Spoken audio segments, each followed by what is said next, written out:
Campeão! Vai ganhar tudo! Vai, vai! Firma, firma! Dama, dama, dama!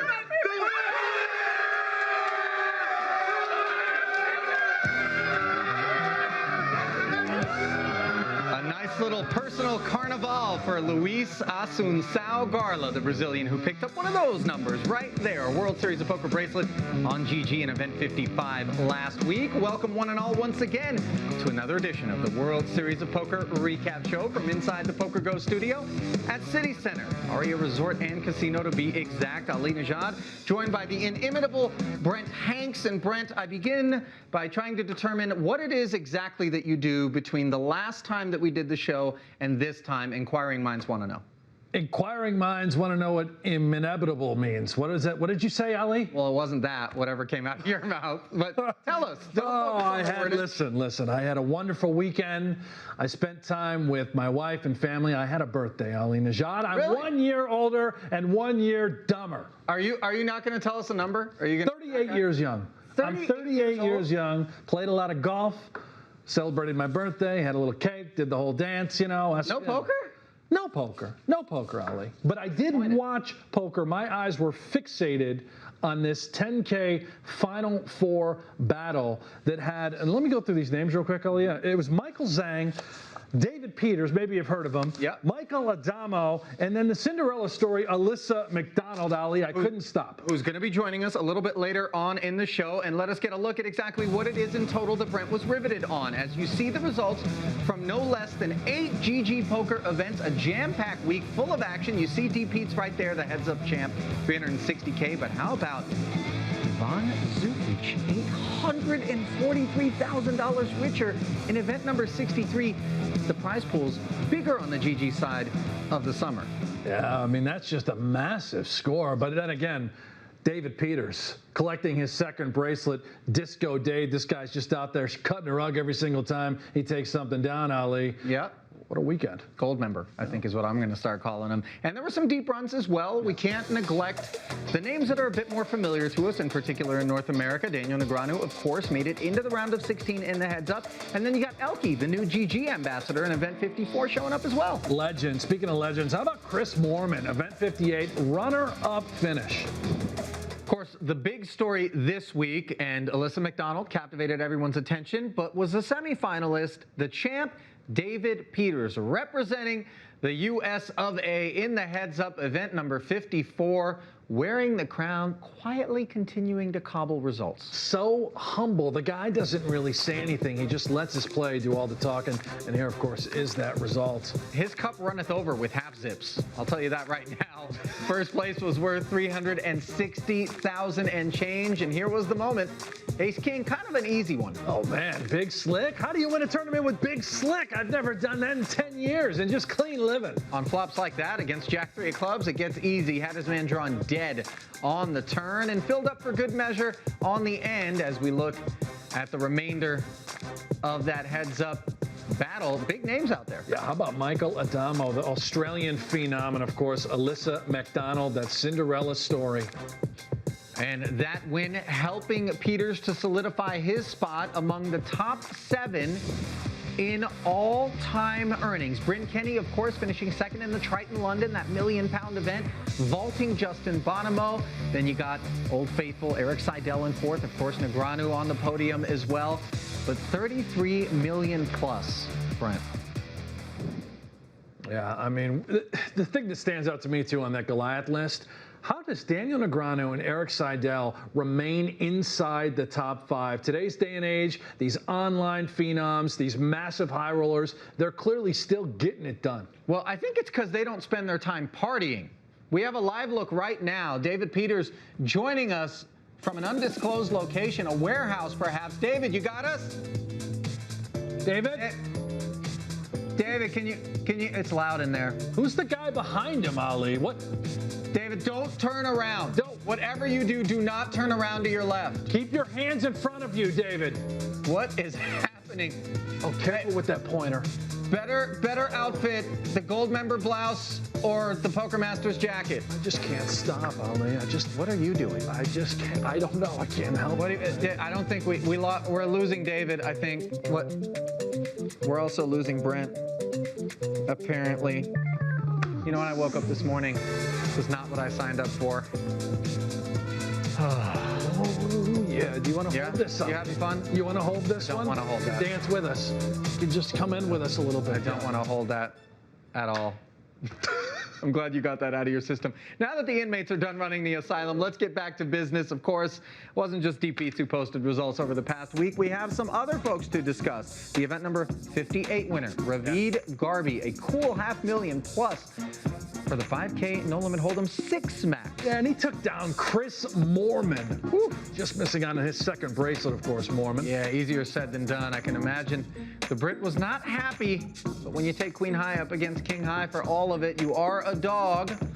That wasn't a favorable flop for Chris. Turn was no help either. 6 outs once. Peel it. Not there. King 8, earning Garby the bracelet, and the rest of the company that joined him at that final table included your favorite in 9th. Oh my, Ellen Shine, Buttercup, and don't forget about the milkman, Makita Basakuski in 7th. Yeah, Bads. Part of those talented high-stakes guys that travel around. And then you got the Brazilian, Leonardo Matos, in event number 59, the $2,500 no limit, picking up almost 400K. Yeah, the Brazilians are unstoppable, tied for 4 bracelets in this World Series of Poker on GG. King 6 against 8-9, another King High that managed to hold. These flops were dry for these guys, Just too. clean live it, man. Making it look easy. Big time. Peel it. No 6-outer there. Lock it up for the Brazilians. Their poker game's been better than their soccer game of late, just for what that's worth. Tied with the Canadians. 4 bracelets for both of those countries, respectively. Without question, though, Brent, honestly, the story that really captured everybody's attention over that past week of GG tournaments was that of Alyssa MacDonald. She managed to make it into the semis of that 10K heads up, despite having the most modest of results. Just look at that. Yeah, it's a real Cinderella story, if you will. But don't be, don't let those results take away anything. If you look at the online results for Alyssa, just shy of $400,000 in career earnings, so clearly gets it done in the online streets. Well, joining us right now, glass slipper and all, is Cinderella herself, Alyssa MacDonald, from Niagara Falls, Ontario area up in Canada. Thanks for taking the time to join us, Alyssa. I got to ask you, because we were excited as third parties, just bearing witness to your ascent. What was it like for you? Well, this is the very first time I've ever played a 10K heads up, 10K in general. So being on this platform for the first time was just insane experience in itself. And just to play with some of the best around the world for the first time and make it as far as I did is just an absolute dream come true. I didn't have high expectations, but I managed to get into the semifinals, which is a feat I didn't expect in itself to happen. Alyssa, on your way to the semifinals, did any match really stand out more than others? Which match were you most proud of? I can't remember his name. I'm so terrible. Let's see. I've got Bruno Botian. It was Mark Radoja. Canadian. Yeah, Radoja. And that was a round fun 2. match. Why that one? Because he was really, really tough. He was tough. I don't want to say anything bad about anybody, but I think 2 matches of the ones that got us into the semifinals were really, really tough. That was one of the first ones. The very first match wasn't I would say like super, super tough. It was kind of like getting us into the groove, and like they're all excellent opponents, but I felt like my game was like on fire. I was doing all the right things and I was feeling really comfortable. And then I got to the second round, and then I started to feel a little bit scared and insecure. I know that he's a very well-known player, well-respected player, so maybe the nerves started to hit a little bit, and it started to feel a little bit more real from there. And I think the other match that was really tough, I believe it was a Brazilian guy. His tough name to say. Bellarmino de Souza. Bellarmino. There we go. Was that good? That was good. Those were the 2 toughest ones. Yeah, the Brazilians have been posting some results. Now, you also do some streaming, Alyssa, and I'm curious as to what you think the impact of Twitch was on this overall deal for you. Beneficial, distracting, a lot of support, some haters. How did it go? I didn't stream this particular event. I wanted to focus completely and zone in, have absolutely no distractions. It was just me and my music and my cats in the background. But no, I did not plan to stream the initial day one, and I definitely didn't plan to stream the day two either. I've never been here before, playing for a bracelet, playing for that kind of money, and I couldn't afford any distractions. I do stream often. I do stream a lot of my high stakes MTT actions, mostly playing on ACR and GG Poker. But this time there was just no way, not for that. And the results speak for themselves, I guess. Yeah, it's good to be focused. Alyssa, when you're not playing poker nonstop, of course, what else are you doing in your life? What are your hobbies? I'm an artist, so I do photorealistic drawings of people, portraits. That's probably my very first passion in life, something that I love and enjoy doing. I do commissions and artwork and stuff like that for people as well, another way to make money. I'm also a huge gamer. Besides streaming, I like to play League of Legends, just online games. I'm very competitive. I love sports, watching sports, playing baseball, that sort of thing. And hanging out with my cats. Sounds like you're pretty well-rounded. And obviously, we've got some other gamers out there like Elke and whatnot. So maybe we'll see her in those League of Legends streets posting some results. Alyssa, best of luck the rest of the summer. Thank you so much for joining us. We really appreciate it. Awesome. You know what? I love nothing more than when somebody who wasn't on our radar shows up, makes a big splash, is charming, is kind, relatable. That's what we need in poker, right? Perfect. Absolutely we need more perfect. of that. And let's just get a look at Alyssa's bio here. As we mentioned, she had that 3-figure score back in 2018. She's come a long way since then. Even she looks surprised there. She certainly does. And by the way, those pictures live on forever. We need more of those online for Alyssa. Not that only one, Ali. All right, shifting our focus back to GG, where all of the remainder of the events over the summer are taking place. They have been doing some very creative things, and not the least of them is something that we are now going to bring in the ambassador to GG Poker, live from Mexico, Twitch streaming, but taking a minute to talk about the upcoming People's Choice Award. Daniel, take it away. Well, I'm excited to announce that the People's Choice event that was chosen based on a number of factors, including, social media engagement, event observers, like everyone, just basically the overall buzz around it. We had players like Eric Seidel blinding off Max Cruz. You had the big man Dan Blazarian playing the event, and that was the 10K Heads-Up Championship. So the Players' Choice event that we're going to be adding to the schedule is going to be a $25,000 buy-in heads-up tournament. The demand was so high for the 10K that we elected to go ahead and kick up the buy-in and put forth a $25,000 buy-in heads-up tournament. Awesome, my friend. I know you're Twitch streaming right now. We'll let you get back to business, but thanks for helping us make that announcement. So there you have it, GG Poker continuing to give fans what they want, the People's Choice deal, good for business. And we're going to give people what maybe even they don't want, which is more opinions from Brent Hanks as we launch into another edition of Good for Poker. You ready, Brent? Yes, please. Let's go. All right. First and foremost, we just talked about it, the People's Choice event on GG. Good for poker or no?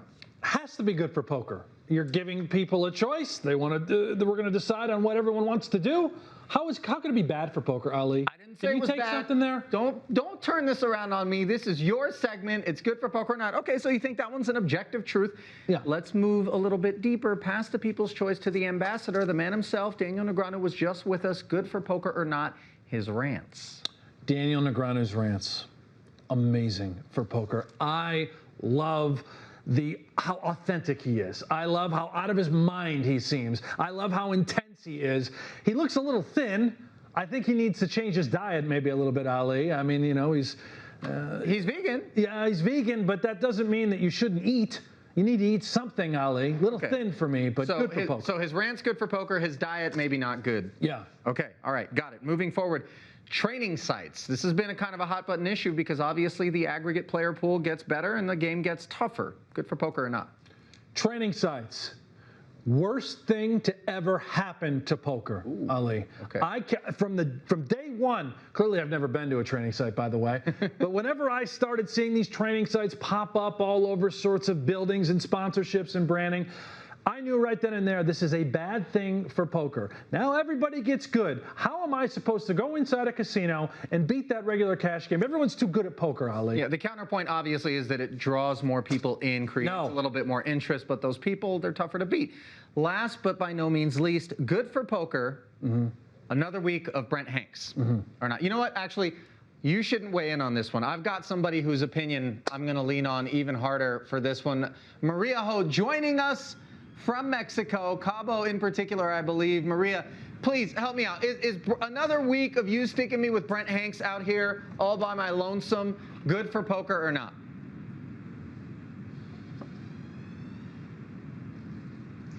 I mean, Ali, I'm going to look up what the first flight back to Vegas is because I don't know. I feel bad. I shouldn't have left you hanging, clearly. Yeah, it's been a little bit painful. Not as painful as the Skype delay over there south of the border, I think. But obviously, it looks like you're having a good time, enjoying the sunshine. And I'm not going to hold this against you because I would be on a flight too had I been given the option. But good luck the rest of the way. Thanks for joining us, Maria. We'll see you hopefully sooner than later. I can't. Oh, what have you done now? Good for poker, Ali. Good for poker. No, what would be good for poker is if we stuck you on a biplane and shipped you back to upstate. Look at that, huh? I wish I had a plane like that. You look entirely too comfortable in the pilot seat there, by the way. Are you really going to make noise? Is that your parents fed you with the baby food? They did the little plane coming in for a landing thing? Oh, I miss It's absurd. We're professionals, we promise. Speaking of professionals, we've got some more results to get to as events 60 through 64. Also, notched winners. The first of them, Orhan Ates, the Turkish man who delivered a filthy beat to his Austrian counterpart. Heads up. Certainly did. By the way, Orhan, number 6 all-time in Turkey. And this is how you accomplish that sort of feat. Take a look at this run out, Ali. You know something ugly is coming. Oh, it's about to get dirty. Clean on the turn, though. It was even zestier with the squeeze software coming in. As you see Tobias with the aces thinking that he's in good shape. They got the money in. It was almost like Tobias knew something bad was going to happen. That flaming anger. Peel it. Peel it nice and slow. It's torture him. Oh. Ooh. Yeah. The ugly path to victory as you see the remainder of the players that join them at the final table. How about 9th, Brent? Yeah, that is Arsenis Sakanajanis. Wow. Okay.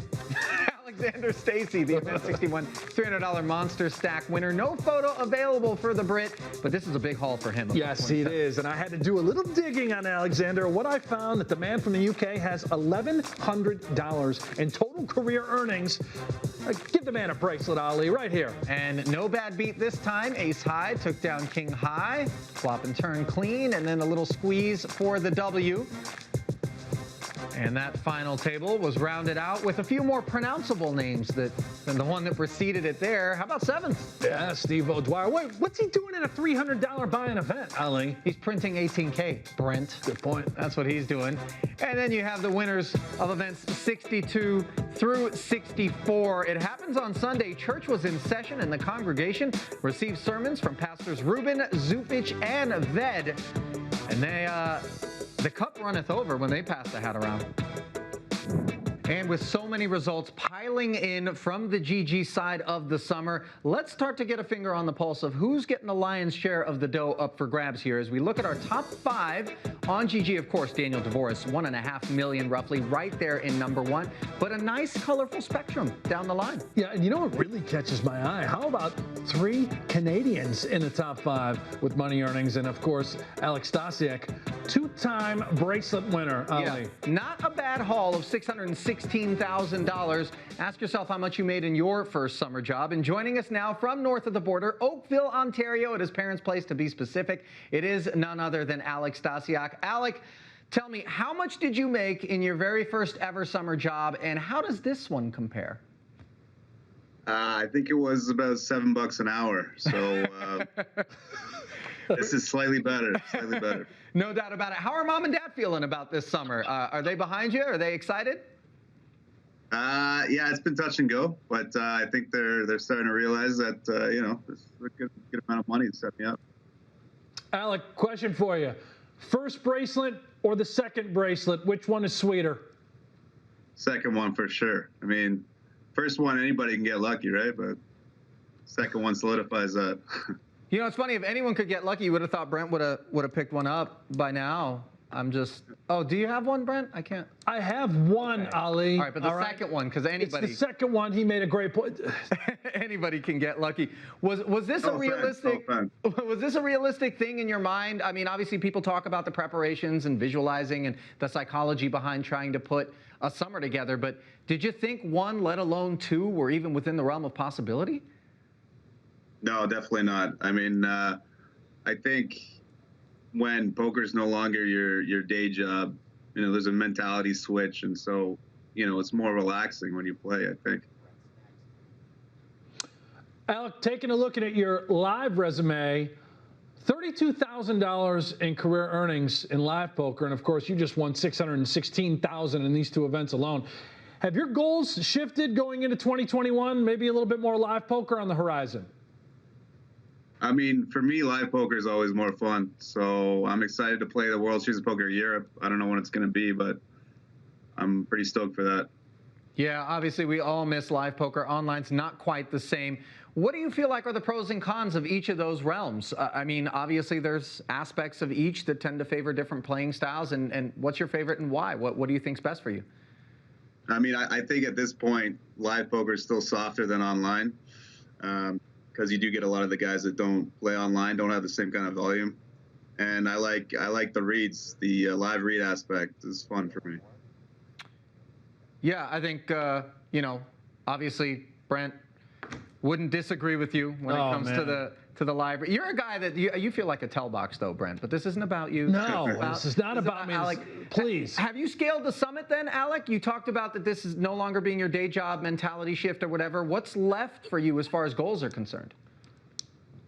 I mean, yeah, I don't know. WPT title maybe. That's not a bad one. Just going for all of it. Might as well. Do you have one of those, Brent? No. You don't have one of those, right? I think Alek may be offering up coaching. Maybe that's the next chapter. I don't even have a cash. For Alek. Hey, listen, Alek, we'll cut you loose. Thanks so much for taking the time. Enjoy the rest of the summer up there at the folks' place. Don't drive them too crazy. All right. So, Stasiak, yeah, no doubt about it. I really had one more question for him. What were you going to ask? Maybe I want to know if he's a little bat blue kind of guy. Okay, so you're gonna. He's clearly a Molson man. I wanted to share something with him. He's clearly a Molson man. All right, let's. We don't have that stat, but we do have some others from the GG side of the summer. Look at that massive field in Event 57, nearly 10,000 entries. So impressive. And then Mormon taking advantage of the software. How about the 2 satellite winners in Event 60, Ali? Well, from satellite winners to social media winners, it's time now for our tweets of the week. And the first one, Brent, comes our way, courtesy of that Doug Polk Negreanu beef that's been cooking. Just finally let this one go, do we? Finally, some communication, though. Yeah, they're back. You know, they're talking. I'm sure they're writing each other friendly letters every other day and whatnot. And this pretty much just confirms from Negreanu to Doug saying, hey, man, relax. Game on. We got a little something to finish over here in Mexico. GG Poker World Series of Poker. Here we go. You think Doug's sandbagging, losing at 1-2? Yeah. Just saying. And the next one, coming to us, courtesy of Chris Mormon. I didn't get this at first, but I understand it's an animated GIF. Yeah, you wouldn't get this because I actually speak GIF.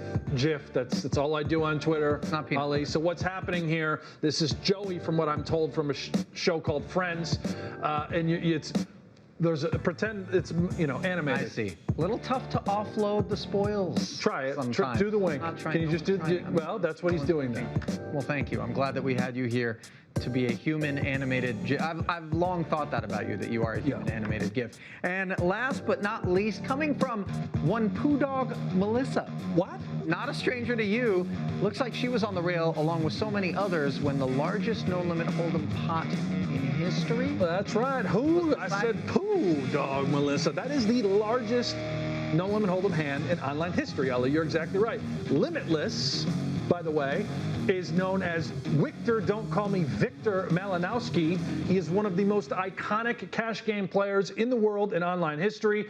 Michael Adamo took the L in that hand, getting cooled off. Bit of a roller coaster week for him, of course. He finished runner-up in the 10K heads-up event to D. Peters. And Melissa, of course, the girlfriend to Rob Kuhn, who did well for himself earlier in the summer. Let's get a look now at what is on tap this coming week in GG and in those streets. Where is it that you're going to merge into traffic? Well, I would begin in the $500 limit hold'em event, Ali. Limits the future. I can't go broke in one hand there. It'd be very difficult.